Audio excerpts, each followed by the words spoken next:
Nous allons travailler sur le passé simple. À la fin de la vidéo, vous devrez savoir conjuguer les verbes au passé simple à la troisième personne du singulier et du pluriel. Vous devrez savoir choisir correctement entre le passé simple et l'imparfait dans vos rédactions. Pour pouvoir écrire des textes narratifs, c'est-à-dire des textes qui vont raconter une histoire. Le passé simple est un temps du passé.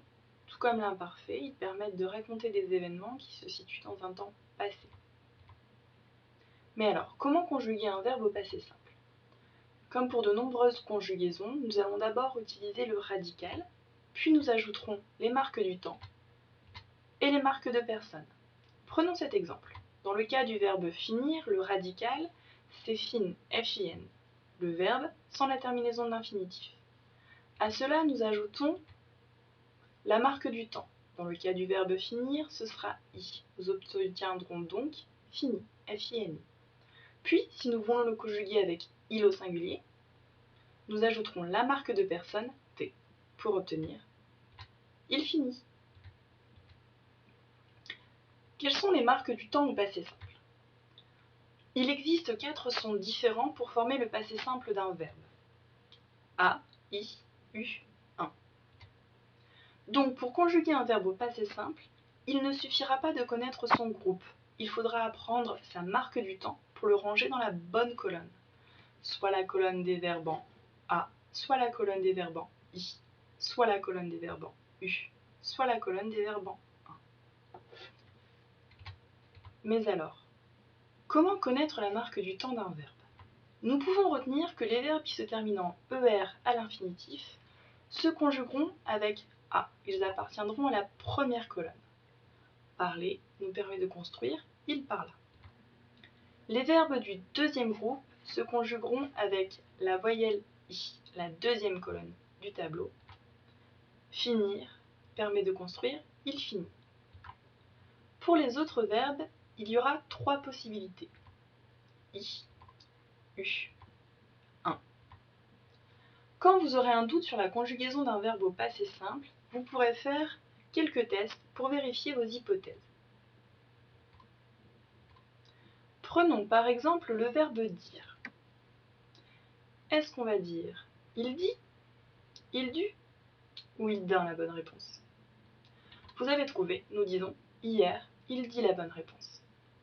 Donc nous pouvons retenir que le verbe dire est un verbe en i qui se range dans la deuxième colonne du tableau. Ce que nous avons appris. Après le radical, nous ajoutons une marque du temps. Dans le cas du passé simple, nous avons 4 marques différentes, A, I, U, 1.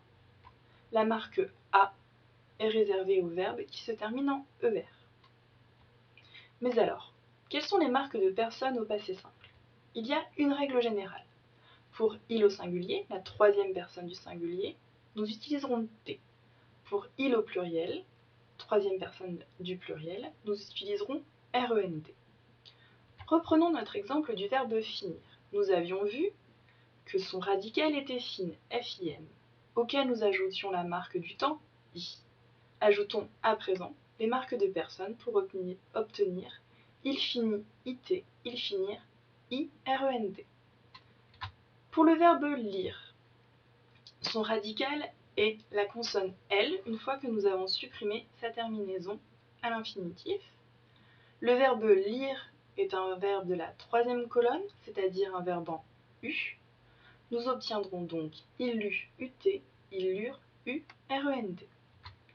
Pour le verbe venir, nous avons un radical en consonne V, auquel nous ajoutons la terminaison IN, le son 1, puis les marques de personne, T ou RENT, pour obtenir il vint, ils vinrent.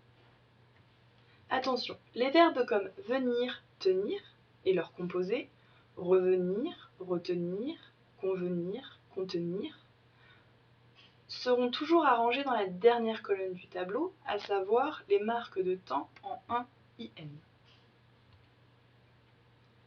Nous avons donc une règle générale qui nous amène à retenir que pour conjuguer un verbe au passé simple avec la troisième personne du singulier, nous utiliserons T, et pour la troisième personne du pluriel, nous utiliserons RENT. Mais il existe un cas particulier, celui des verbes en ER.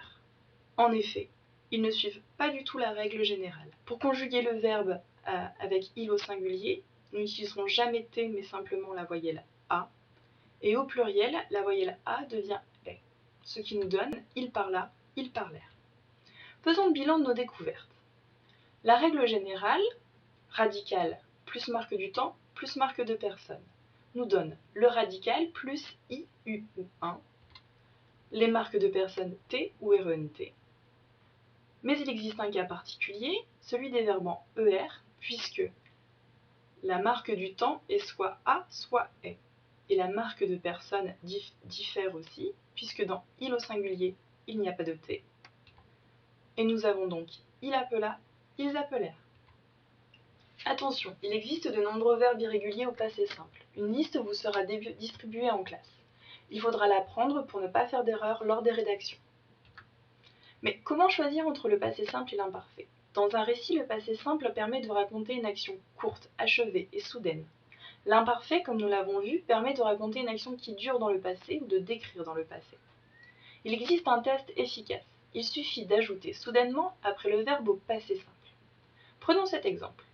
Est-ce que nous dirions « Belle lisait quand la bête entrait » ou « Belle lisait quand la bête entra » Ajoutons soudainement après le verbe « entra ».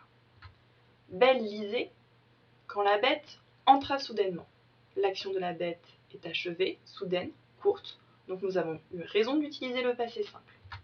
Ce que je sais faire maintenant, je sais conjuguer les verbes au passé simple, je sais correctement choisir entre le passé simple et l'imparfait. Je vais donc pouvoir raconter une histoire au passé.